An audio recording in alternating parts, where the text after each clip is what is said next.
বুলেটিনের শুরুতে নজর রাখতেই হচ্ছে যাদবপুরের আপডেটের দিকে, কারণ আবারও গ্রেপ্তার পড়ুয়া। শিক্ষাবন্ধুর অফিসে অগ্নিকাণ্ডের ঘটনা, আর তাতে গ্রেপ্তার করা হয়েছে আরো একজনকে।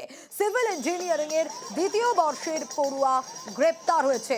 সৌপ্তিক চন্দ্রকে গ্রেপ্তারের প্রতিবাদে স্লোগান, যে ছবি আপনাদের ইতিমধ্যে দেখাচ্ছি, শিক্ষাবন্ধুর অফিসে অগ্নিকাণ্ডের যে ঘটনা ঘটেছিল সেই ঘটনাতেই গ্রেপ্তার করা হয়েছে আরো এক পড়ুয়াকে। আর এই বিষয়ে আরো ডিটেইল আপডেট নেব অমিতের কাছ থেকে। অমিত, যাদবপুরে এর আগেও আমরা দেখেছি পড়ুয়াদের গ্রেপ্তার করা হয়েছে, এবার গ্রেপ্তার আরো এক পড়ুয়া শিক্ষাবন্ধুর অফিসে অগ্নিকাণ্ডের ঘটনায়।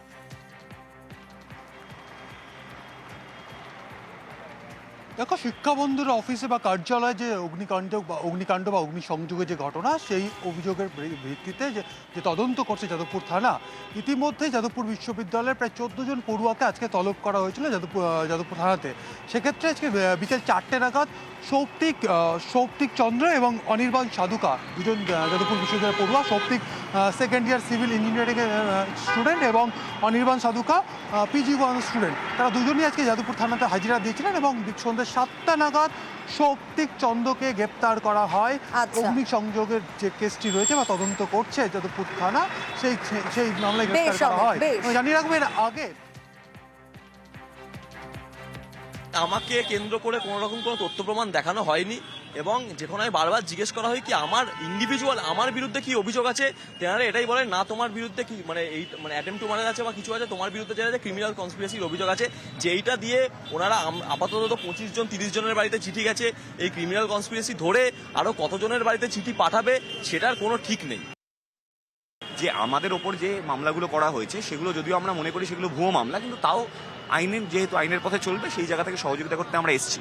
কিন্তু আমরা যে মামলাগুলো করেছি, ছাত্রীদের হেনস্থার মামলা, ছাত্রদের মারার মামলা, ছাত্রের উপর দিয়ে গাড়ি চলে যাওয়ার মামলা, সেই সকল FIR এর কি অগ্রগতি, এটা কিন্তু আমাদের এখনো অজানা।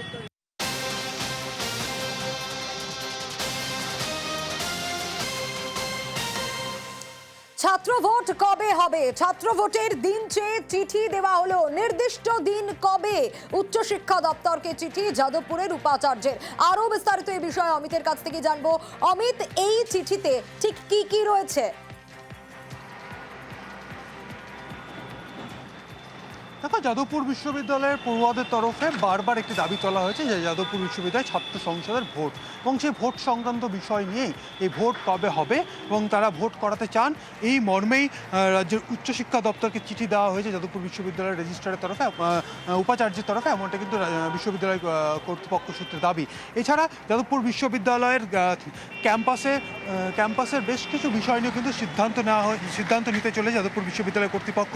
সেক্ষেত্রে উচ্চশিক্ষা দপ্তরকে যে চিঠি পাঠানো হয়েছে তাতে বিশ্ববিদ্যালয়ের নিরাপত্তা বাড়ানোর জন্য সরকারের কাছে একেবারেই আসবো।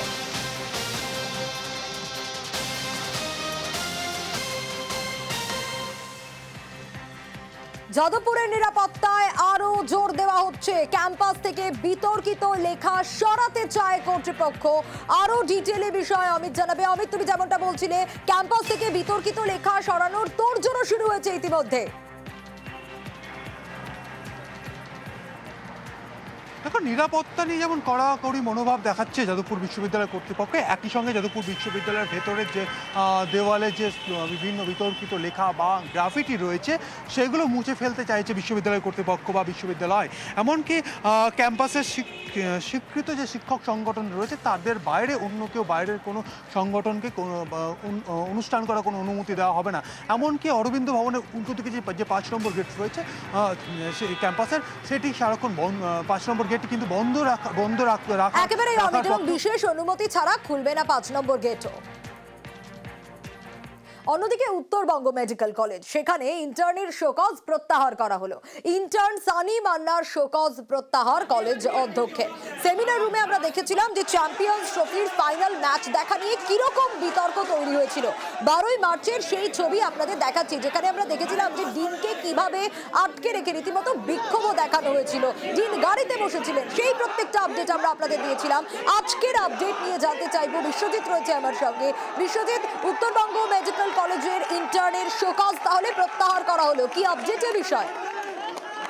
দেখো, কিছুক্ষণ আগেই উত্তরবঙ্গ মেডিকেল কলেজের অধ্যক্ষ তিনি কিন্তু নোটিশ জারি করেছেন। যে নোটিশে দেখা যাচ্ছে যে এই ইন্টার্ন যাকে শোকজ করা হয়েছিল গত বুধবার, মূলত চ্যাম্পিয়ন্স ট্রফির ফাইনাল খেলা দেখানো হচ্ছিল এই সেমিনার হলে, যেখানে জায়েন্ট স্ক্রিনে খেলা দেখছিলেন পড়ুয়ারা এবং ইন্টার্নরা। তা ঘিরেই কিন্তু দেখা যায় যে উত্তরবঙ্গ মেডিকেল কলেজের ডিন তিনি কিন্তু শোকজ করেন এই ইন্টার্ন সানি মান্নাকে, এবং তারপরে গোটা ঘটনায় কিন্তু উত্তপ্ত পরিস্থিতি তৈরি হয়। এবং আজ দেখা যায় যে গোটা ঘটনায় কিন্তু এই সানি মান্নার যে শোকজ তা কিন্তু প্রত্যাহার করলো উত্তরবঙ্গ মেডিকেল কলেজের অধ্যক্ষ। গতকালই দেখা গিয়েছিল যে অধ্যক্ষ কিন্তু উত্তরবঙ্গ মেডিকেল কলেজে আসতে অধ্যক্ষকে ঘেরাও করে স্মারকলিপি দেখালেন। সেখানে কিন্তু সানি মান্না স্বয়ং তিনি বেশ কিছু তার পক্ষে যে সমস্ত নথি রয়েছে তা কিন্তু অধ্যক্ষকে তুলে দেন। একেবারে তারপরে বিশ্বজিৎ, এবং সেখানে অধ্যক্ষ ডিনের পদত্যাগের দাবিও তোলা হয়, আর এরপর আজ ডিনের শোকজ প্রত্যাহার করলেন অধ্যক্ষ। অন্যদিকে এপিক নিয়ে ভুরি ভুরি অভিযোগ উঠে আসছে। সমস্যার সমাধান কিভাবে, কি ভাবছে নির্বাচন কমিশন? এপিক আধার যোগ, এপিক এর সঙ্গে জুড়বে আধার নম্বর। ভোটার আধার লিঙ্কের প্রক্রিয়া শুরু কমিশনের তরফে। সংবিধানের 326 ধারা মেনেই লিঙ্কের ভাবনার আধার কার্ডকে বাধ্যতামূলক নাগরিকত্বের প্রমাণ ধরা হয় না। এপিক শুধুমাত্র নাগরিকের ভোটদানের পরিচয়পত্র। 2 কার্ড লিঙ্কে তাহলে কি নাগরিকত্বের নয়া কৌশল? নির্বাচন কমিশনের এই পদক্ষেপে উঠছে এরকমই প্রশ্ন।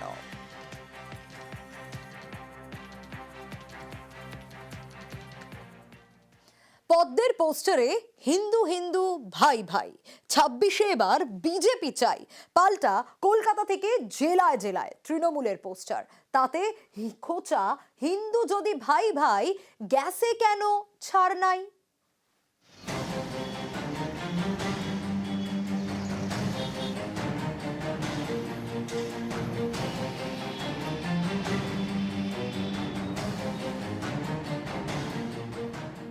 2026-এ পশ্চিমবঙ্গে বিধানসভা ভোট, তার আগে 25-এই যুদ্ধ শুরু, বিজেপি তৃণমূলের পোস্টার যুদ্ধ।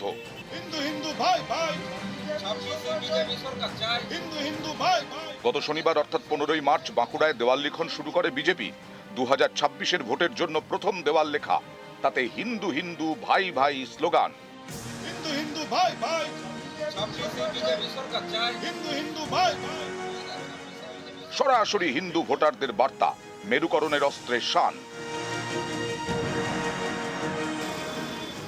পোস্টারের জবাবে পোস্টার। বিজেপিকে পাল্টা দিতে ময়দানে নামতে দেরি করেনি তৃণমূলের আইটি সেল। কলকাতা থেকে জেলা তারাও পাল্টা পোস্টার লাগিয়েছে, প্রতিটিতেই বিজেপিকে খোঁচা।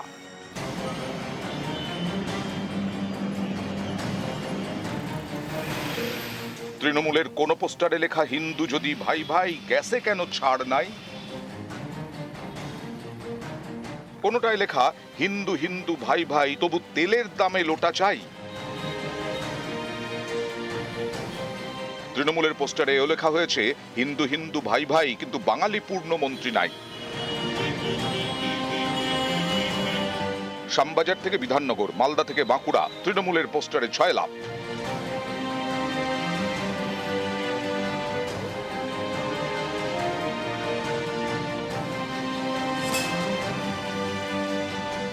বাঙালি হিন্দুরা 2019-এ বিজেপিকে 18টা লোকসভা সিট এবং 2024-এ বিজেপিকে 12টা লোকসভা সিট দিয়েছিল। বাঙালি কেন, হিন্দু কেন মন্ত্রিত্বের প্রতিনিধিত্ব পায়নি? ভোট পাওয়ার জন্য হিন্দু হিন্দু ভাই ভাই, কিন্তু প্রকৃত সেবা দেওয়ার জন্য কারা আসল ভাই? নীরব ভাই, মেহুল ভাই, ললিত ভাই। এনআরসির বেলা হিন্দু হিন্দু ভাই ভাই নয়, গ্যাসের দাম তেলের দাম বাড়ানোর বেলা হিন্দু হিন্দু ভাই ভাই নয়। সেই কারণেই এই পোস্টার। তৃণমূলের এজেন্ডাই হচ্ছে বিভিন্ন জায়গায় গিয়ে প্রণাম করা, প্রণাম করে নিজেকে হিন্দু বলে প্রতিষ্ঠা করা, আর তারপরে গিয়ে ফুরপুরা শরীফে মৌলবাদের কাজে আত্মসমর্পণ। বিদায়ের ঘন্টা যখন বেজে গেছে, তখন হতাশা থেকে এই দিকে দিকে এ ধরনের পোস্টার লাগাচ্ছে।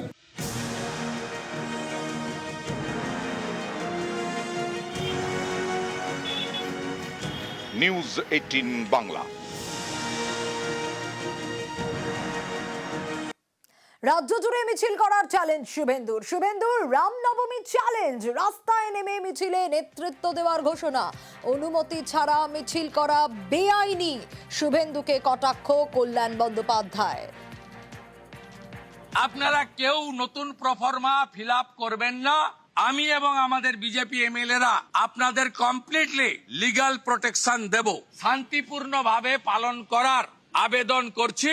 মিছিলের সংখ্যা এত হবে যে গোটা রাজ্যের পুলিশ শুধু নয়, সিভিক ভলেন্টিয়ারকেও কাজে লাগিয়ে হিন্দু জনতার জয় শ্রীরামের ধ্বনি আটকানোর ক্ষমতা আপনাদের এবছর হবে না। শুধু বাড়িতে বসে নয়, রাস্তায় থাকবো, রামনবমীর মিছিলে নেতৃত্ব দেব। নিয়ম বহির্ভূত কোনো কাজ হয় না, যে যার ইচ্ছে মতো কিছু করতে পারে না। মিছিল রাস্তায় বার করলেই পুলিশের পারমিশন লাগে, that's the law. Suvendu Adhikari এমন কোনো বড় কিছু ব্যাপার নয়, একটু মোটা মাথার লোক আছে, এসব বলে ফেলে, এবং আগামী দিনে আপনি নিশ্চিত যে আপনি ফিরে আসছেন না বিরোধী দল নেতা হিসেবে।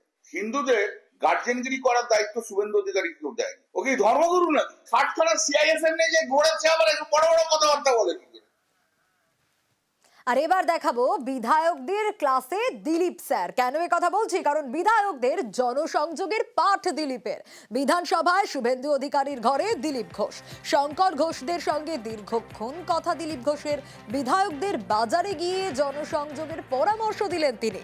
বিধায়কদের চা চক্র করার পরামর্শ দিলীপ ঘোষের।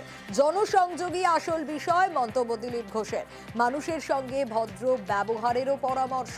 দলকে এবার জেতাতে হবে বলে বার্তা দিলীপের। প্রতি 3 বছর অন্তর আমাদের নির্বাচন হয়, সেই প্রক্রিয়া জেলা অবধি এসে গেছে, এখন রাজ্য আর কেন্দ্র আছে। সেটা কি আপনি, আপনার নাম আসছে?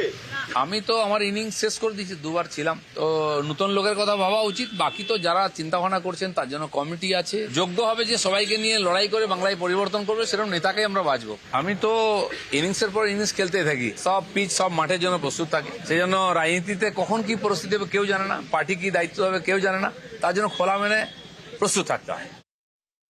আমাদের বেশিরভাগ বিধায়কই প্রথমবার জিতে এসছেন, দ্বিতীয়বার জেতার জন্য প্রস্তুতি শুরু করতে বললাম আর কি। জনসংযোগ তো করতেই হয়, সারা বছর করতে হয়, কিন্তু নির্বাচনকে কেন্দ্র করে জনসংযোগের একটু অন্যরকম হয়, সেই জন্য সেইভাবে প্রস্তুতি নেওয়ার জন্য কথাবার্তা হলো। পার্টির প্রোগ্রাম আগে জোন অনুযায়ী, বিভাগ অনুযায়ী, জেলা অনুযায়ী আস্তে আস্তে হবে। আমি আর শুভেন্দুদা একসঙ্গে অনেক জায়গায় থাকবো, আলাদা আলাদাও থাকবো। আমাদের রাজ্য সভাপতি আছেন, তিনিও কিছু জেলায় যাবেন। আন্দোলনাত্মক যে প্রোগ্রাম হবে সেখানে কোথাও এক জায়গায় কখনো আলাদা, সবাই মিলে রাস্তায় নামবো। তবে চ্যাংদোলা মন্তব্য সমর্থন করেননি দিলীপ ঘোষ। শুভেন্দু অধিকারীর চ্যাংদোলা মন্তব্যে বিতর্ক তৈরি হয়, বিধানসভায় তীব্র আক্রমণ করেন মুখ্যমন্ত্রী। এবার শুভেন্দুর এই মন্তব্যে সমর্থন করলেন না দিলীপ ঘোষ, আরও সতর্ক থাকার পরামর্শ দিলেন মন্তব্য নিয়ে। বিরোধী দলনেতা বলছেন যে সংখ্যালঘু বিধায়কদের ছুড়ে ফেলে দেবেন, তৃণমূল কংগ্রেসের বিধায়ক বলছে মুর্শিদাবাদে গেলে আটকে রেখে দেবেন। এই ধরনের রাজনীতি, এটা রাজনীতির বিষয় নয়, কিন্তু যেভাবে হাওয়া গরম করার চেষ্টা হচ্ছে বা যে ধরনের বক্তব্য সরকারি তরফ থেকে আসছে, প্রতিক্রিয়া তো হবেই। কোনোটাই আকাঙ্ক্ষিত নয়, কোনোটাই আমি সমর্থন করি না। গণতান্ত্রিক পদ্ধতির মধ্যে হোক, কিন্তু দায়িত্বটা সরকারকে নিতে হবে যাতে পিসফুল সবকিছু হয়।